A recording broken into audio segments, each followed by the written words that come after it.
After failing 3 times in a row, most people would probably think, maybe I should just quit. But that thought never crossed his mind. Elon Musk has said many times that giving up simply isn't an option for him. He'd have to be dead before he quit.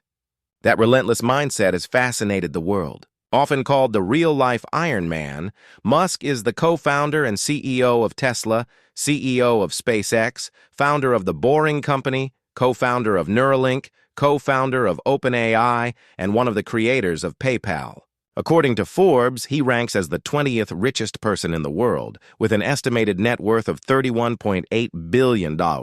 Here are 10 of his guiding principles for success. First, Musk believes in working with unmatched intensity. He's famous for putting in 80 to 100-hour work weeks. As he puts it, if others are putting in 40 hours and you're putting in 100, even doing the exact same work, you'll accomplish in 4 months what takes them a year. When Musk and his brother started their first company, they couldn't even afford an apartment. Instead, they rented a small office, slept on the couch, and showered at the YMCA. They only had one computer, so the website ran during the day while Musk coded through the night. He worked 7 days a week, almost every waking hour, and even his girlfriend at the time had to adapt by sleeping at the office. For him, that's what working super hard really means. But Musk also stresses that endurance is essential. Starting a company, he says, is like eating glass and staring into the abyss. In the beginning, optimism runs high, but soon reality sets in. Customers don't sign up. Technology fails, products underperform, and sometimes recessions make things worse. Many startups collapse. Tesla itself came dangerously close to failure.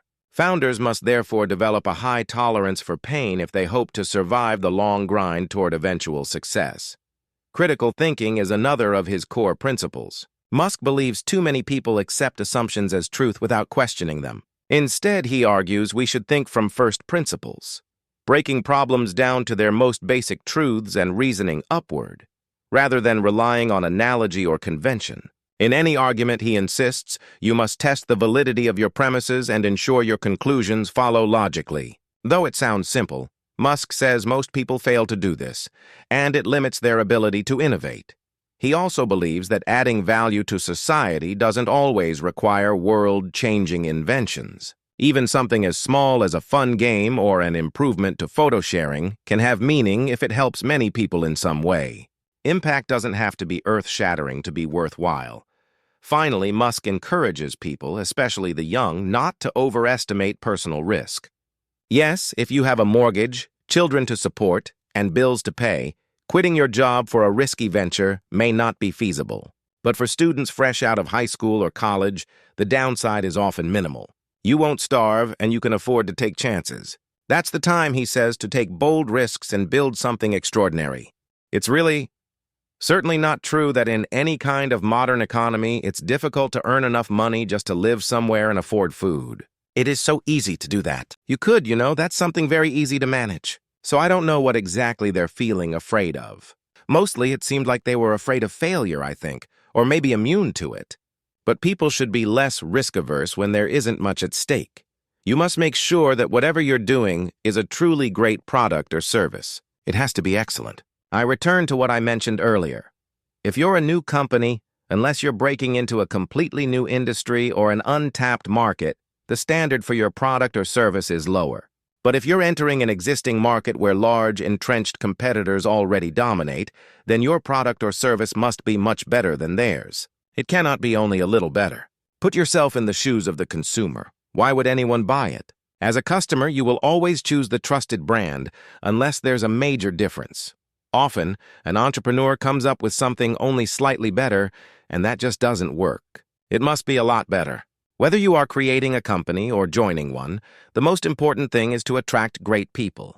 Either join a group you truly respect and admire, or if you're building a company, gather outstanding people yourself. A company is nothing more than a group of people brought together to create a product or service. Its success depends on how talented, hardworking, and unified those people are, and how strongly they remain focused in the right direction. So do everything possible to bring in great people. If you're starting a company, constantly seek criticism. A well-thought-out critique of your work is as valuable as gold. Ask for it from everyone you can, especially your friends. Usually your friends know what's wrong, but they avoid telling you because they don't want to hurt your feelings. I encourage my friends to be honest, because even if they're not always right, they often are. And at the very least, you should listen carefully. The mindset you need is to assume that you are wrong. As a new entrepreneur, your goal is simply to become less wrong. Don't just follow trends. Instead, take the physics-based approach of reasoning from first principles. That means boiling things down to the most fundamental truths you can identify, then reasoning upward from there. This method helps you determine whether an idea truly makes sense, or if it's just something everyone else is doing. It's difficult to think this way. It takes real effort, and you can't apply it to everything. But if you're attempting something new, it's the best framework. Physicists developed it for figuring out counterintuitive problems, like those in quantum mechanics. It's a powerful way of thinking. People in the rocketry business for decades sometimes say that, "I don't know what I don't know." Well, that's true for anyone. How could anyone know what they don't know? Critics claim, you can't do this. My answer is simple. We've already done it. Even American heroes have opposed this path. Neil Armstrong and Gene Cernan both testified against the direction of commercial spaceflight I'm pursuing. That was very sad for me, because those men are heroes of mine. It's tough to see. I wish they would come visit, see the hardware we're building, and understand what we're doing. I think that would change their minds. After all, they're the ones who inspired me to do this. And so seeing them cast stones is difficult. Did I expect them to cheer me on? I was certainly hoping they would. What am I trying to prove? I'm trying to make a meaningful difference in spaceflight to help make it accessible to almost anyone. I would hope for as much support as possible in moving toward that vision. So those were the anonymous 10 rules for success. Comment below. Which one is your favorite? And don't forget to subscribe to the channel for more motivational content. Also, be sure to absolutely smash that like button if you enjoyed or found this video helpful. All right, guys, this is Alpha Leader signing out. Thanks for watching.